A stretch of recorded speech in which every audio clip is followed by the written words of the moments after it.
जा रहे हैं पैसिव वॉइस। एक्चुअल में होता क्या है, अंग्रेजी में लोग बोलते हैं कि पैसिव वॉइस का सेंटेंस बनना बड़ा मुश्किल होता है, ठीक है ना। अब जैसे मैं कोई सवाल पूछूंगा, उस सवाल के जवाब देने की कोशिश करें। मैं आपसे बोलता हूँ मुझे पढ़ाया जा रहा है। क्या बोला मैंने? मुझे पढ़ाया जा रहा है। अब मुझे पढ़ाया जा रहा है कि इंग्लिश क्या होगा, सोच के बताओ। देखिए आपके दिमाग में दो चीज़ें आ रही है। आप बोलोगे सर आई एम टीचिंग या आई एम स्टडिंग। अब आई एम टीचिंग का मतलब होता है मैं पढ़ा रहा हूँ, और आई एम स्टडिंग का मतलब होता है मैं पढ़ रहा हूँ। लेकिन मुझे पढ़ाया जा रहा है कि अंग्रेजी नहीं पता है। क्यों? क्योंकि अभी तक हम लोगों ने पैसिव वॉइस पढ़ी नहीं। अब दो तरह के सेंटेंसेस होते हैं, सबसे पहले समझना जरूरी है। अभी तक जो चीजें हम लोगों ने पढ़ी वो सब एक्टिव वॉइस में, किसमें थी? Active voice. अभी जो हम लोग पढ़ने जा रहे हैं वो है पैसिव वॉइस। कुछ कॉम्पिटिटिव एग्जाम्स होती है, उसमें पैसिव वॉइस के क्वेश्चंस पूछे जाते हैं। अगर आपने पैसिव वॉइस पढ़ा ही नहीं है, समझा ही नहीं है, तो आप उस सवाल को कर ही नहीं पाओगे। कभी कभी आपने देखा होगा जब एग्जाम्स होती है तो उसमें कहा जाता है do as directed. Do as directed होता है, तो डू एज डायरेक्टेड में क्या होता है, एक सेंटेंस आपको दे दिया जाता है एक्टिव वॉइस में, उसको बोला जाता है कि आप उसको कन्वर्ट करो किसमें? पैसिव वॉइस में।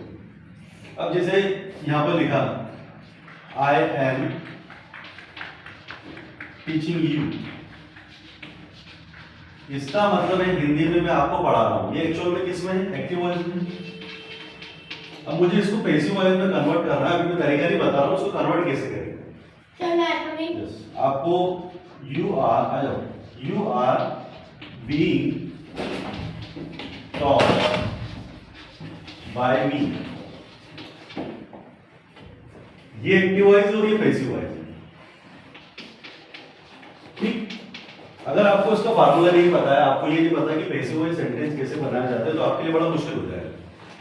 जब आप फिल्में देखते हैं, जब आप न्यूज़ आर्टिकल पढ़ते हैं, कंटेंट पढ़ते हैं, किताबें पढ़ते हैं, तो बहुत सारी चीज़ें जो होती हैं वो किस में लिखी होती है? पैसिव वॉइस में लिखी होती है, और वो समझना हमारे लिए बड़ा मुश्किल हो जाता है, क्योंकि अभी तक हम लोगों ने वो चीज़ें पढ़ी नहीं।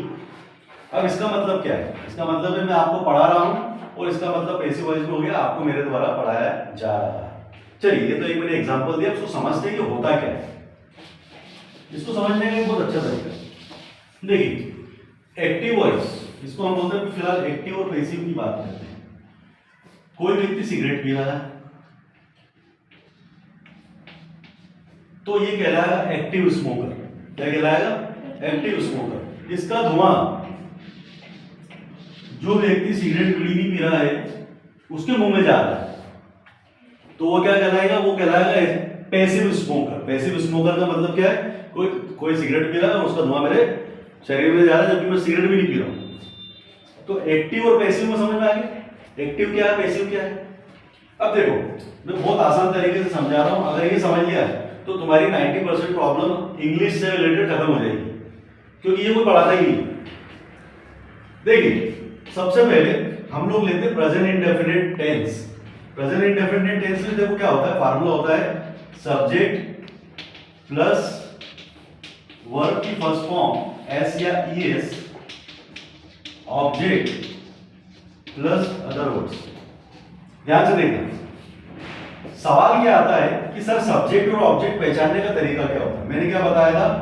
सब्जेक्ट पहचानने का तरीका है कौन, वो कौन का जो जवाब आता है वो सब्जेक्ट होता है। ऑब्जेक्ट पहचानने के दो तरीके होते हैं, पहला होता है किसे और दूसरा होता है क्या। तो पैसिव वॉइस में जितने भी सेंटेंसेस बनेंगे वो ऑब्जेक्ट से बनेंगे। सब अभी तक क्या बना रहे थे हम लोग? सब्जेक्ट से बना रहे थे। अब पैसिव वॉइस में ऑब्जेक्ट से सेंटेंस बनेंगे, और ऑब्जेक्ट पहचानने का तरीका क्या होता है? पहला सवाल पूछेंगे किसे और दूसरा सवाल पूछेंगे क्या, कैसे। इसका फार्मूला क्या होगा पैसिव वॉइस का? मैं आपको बता रहा हूं। पैसिव वॉइस का फार्मूला है object plus is am are plus third form लगेगी वर्ब की, ध्यान रखना, प्लस बाय प्लस सब्जेक्ट। ठीक है। अब एक सेंटेंस मैंने लिखा, मैं यहां लिख देता हूं, तुम्हें 100 रुपए दिए जाते हैं। क्या लिखा है यहां पर? क्या लिखा है? सेंटेंस पढ़ो क्या लिखा? तुम्हें 100 रुपए दिए जाते हैं। अच्छा, अब ऑब्जेक्ट पहचानना है, तो ऑब्जेक्ट पहचानने का तरीका क्या है, किसे या क्या। तो किसे 100 रुपए दिए जाते हैं, तुम्हें। तो तुम की अंग्रेजी क्या हो गई, यू। यू के साथ क्या लगता है, आर। गिव का थर्ड फॉर्म क्या होगा, यू आर गिवन।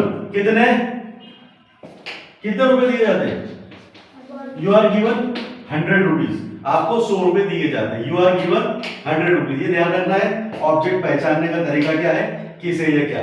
अब देखो समझना उसको, आपको ये बताना है कौन सा सेंटेंस एक्टिव वॉइस है और कौन सा सेंटेंस पैसिव वॉइस है।